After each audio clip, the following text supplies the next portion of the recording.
Our top story today, lawyers for the government and a group of asylum seekers who've been transferred to the mainland are at the High Court today. The court wasn't due to consider the case of Tamil asylum seekers until August, but it's been brought forward for a special hearing.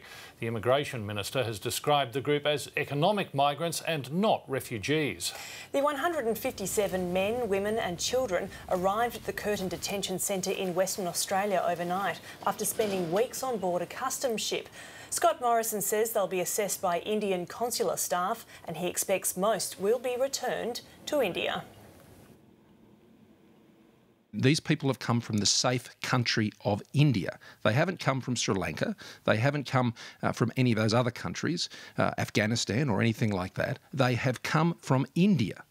And, as a result, where they are safe in India, a passage to Australia here is nothing more than an economic migration seeking to illegally enter Australia. It's the first group of asylum seekers to make it to the mainland since December, but Mr Morrison insists they won't remain here. With more, I'm joined by Kon Karapanagiotidis. He's the Chief Executive of the Asylum Seeker Resource Centre and he joins us from our Melbourne studios. Welcome to the program. Now, the government says these people are economic migrants and there's no fear of persecution in India. What do you make of Scott Morrison's comments?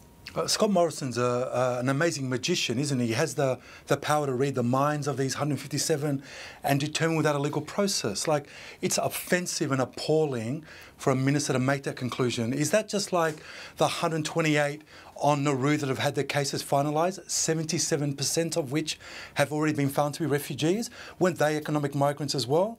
It is appalling that the minister could draw such a long bow with no process, no rule of law, no assessment and no evidence, and put that out and the media starts regurgitating it as though it's fact.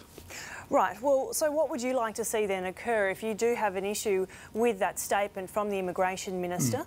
What would you like to occur next? Yeah, I'd like us to go back to what I thought Australia was, which was 1, a sovereign nation. 2, a country that assesses its own refugees. 3, that doesn't outsource it to a country that's not a signatory to the convention.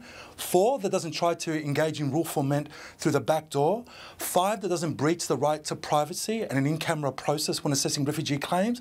And 6, actually follows the systems we have in place now, which as a refugee lawyer who's acted in thousands of cases tells you this: if someone claiming asylum has a safe third country of origin, they will be refused as a refugee.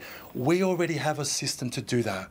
The idea that as a sovereign nation, we're handing that over to the Indian government to pick and choose like we're trading animals or cards or something like that is deeply offensive to our democracy, our protections and our international obligations.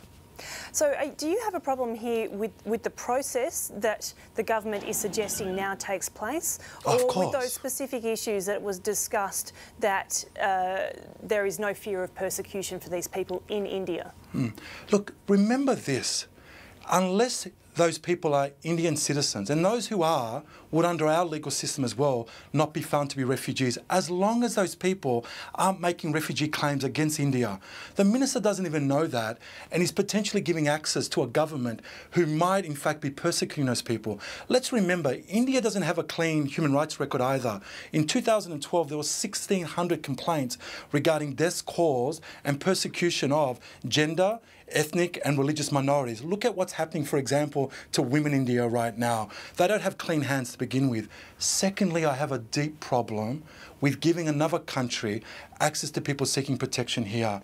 It's unprecedented, it's unlawful, it breaches our obligations, and we have a legal process to do this. How could any Australian sit there and think this is acceptable? Would we go and outsource our High Court or our family court or our criminal courts to Indian officials? What training do they have? What undertakings have they given? How do we know they're not going to take non-citizens back home and then refool them to Sri Lanka? They're not a signatory, which means they have no legal obligation to protect people who are refugees. That should trouble us all. Okay, so Mr. Karapanagiotidis, can you just tell me what exactly you think should be done now? Very simply, these people are on our mainland. We have a little thing called the Refugee Convention, and we have a refugee determination process that's held us strong for decades. It's a great system we have when you process people. Here's what could happen. Crazy idea. We assess these people's refugee claims like we do asylum seekers who come by plane to this country. We assess them according to the Refugee Convention and the Migration Act. If they're refugees, we allow them to remain here. If they're not, we send them back home. All I'm asking is that we uphold the law, apply the law, just like you've got Tony Abbott talking about doing so with the victims of M17. He's happy to ask for the UN, the rule of law and fair process and transparency. Well, why don't refugees deserve that as well? You can't have it both ways. We either stand for the rule of law, democracy and natural justice, or we don't. You can't pick and choose it when it's politically expedient for you to do so. Kon Karapanagiotidis, thank you for your time. My pleasure. Thanks for having me. As